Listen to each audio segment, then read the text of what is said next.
Bonjour à toutes et à tous, c'est Stan pour le site Etidia.com. Eh bien, on va revenir sur le S&P 500 et je vous annonce que d'entrée de jeu, on a changé d'avis. Pourquoi on a changé d'avis?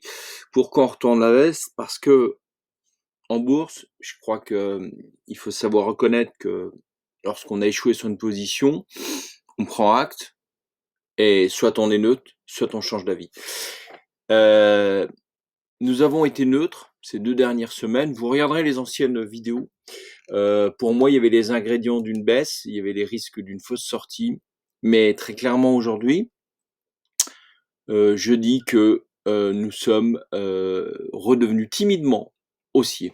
Haussiers parce que quand je vois les dernières bougies, qui on pourrait encore pinailler un petit coup et dire oui, bon, n'a pas encore franchement dépassé. Mais je regarde d'autres indices et je crois que les choses sont assez claires. Ce sera la hausse. Ce sera la hausse parce que déjà, on confirme qu'on est en tendance. Le STO, il est bien ouvert. On s'est affranchi d'un point de vue horizontal des plus hauts. Donc, j'ai pas de raison de ne pas prendre des certaines pertes et à réinverser mes manettes. D'accord? Donc, je le fais tranquillement. Jusqu'où ça va aller? Bah, écoutez, moi j'ai fait un calcul rapide. Je prends cette zone-là, puisqu'on n'a pas de support plus haut, on est sur des plus hauts. Je fais le ratio là, plus ou moins 10%, je les reporte là-haut. Grosso modo, j'arrive à 3009.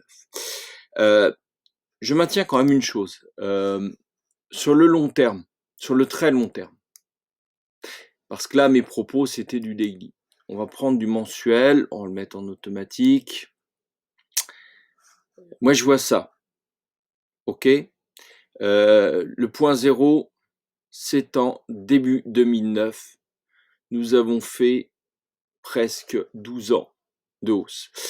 Je vois aussi une chose, c'est qu'en mensuel, bon, même si on enlève cette histoire de coronavirus, qui a quand même bel et bien existé, les bougies sont quand même très très hautes.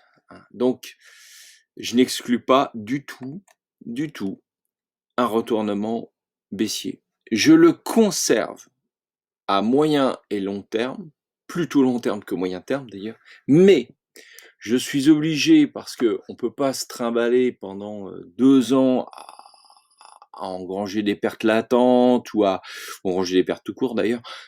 Euh, Là, je dis qu'à court terme, c'est-à-dire dans les quelques semaines qui arrivent, voire jusqu'à 3 mois, je vais essayer d'éviter de faire le tournis, eh bien, je pense qu'on va aller chercher plus haut. Ok? Donc ça, c'est mon point de vue. Je n'hésiterai pas à en changer très très vite, si le marché se retourne. Euh, il se retournerait comment? euh, Jeudi noir, des indices qui bougent à 4-5%. Là, je voudrais voir et je peux changer d'avis en 2 heures. Ça me posera pas problème. Ok? Mais là, manifestement, sur ce mois de décembre, depuis peut-être la mi-novembre, on fait le rallye de fin d'année. On le fait alors qu'il était attendu beaucoup plus tôt, qu'il y a eu un gros doute, qu'ici, rappelez-vous, là, septembre, octobre, boum, les plus hauts n'ont pas été franchis. Puis finalement, il y a eu, regardez, cette mèche-là assez incroyable où on s'est dit, tiens, c'est une fausse sortie parfaite. Et non. Comme quoi, il n'y a jamais de vérité en bourse. Et tant mieux à la rigueur. Ça, et vous verrez que les algos, c'est là où ils trouvent toutes leurs limites. Le passé se reproduit, mais pas systématiquement. Et là où peut-être on aurait dû regarder un peu plus, vous voyez ici, par exemple, le marché commençait à entrer en tendance. Alors, il y a des signaux comme ça qu'on revoit après coup parce qu'on veut pas les considérer sur le coup là. Et là, c'est en train de devenir une tendance. Donc, clairement, là, on construit. Donc, prendre 10% sur un indice, pour moi, c'est pas neutre.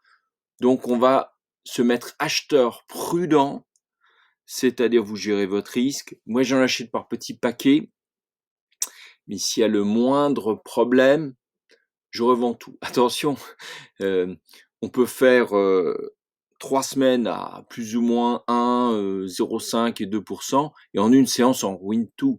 Rappelez-vous ce que je vous ai déjà expliqué. Voilà. Donc une baisse peut tout ruiner. Moi, j'avance prudemment sur les achats parce que je veux quand même être dans la tendance. Je ne veux pas être à contre-tendance, ça deviendrait trop dangereux. Ces 15 derniers jours, on pouvait se permettre une petite contre-tendance en échafaudant certaines hypothèses. Maintenant, nous passons à l'achat prudent sur le S&P 500. Eh bien voilà, c'était Stan pour le site Etidia. Etidia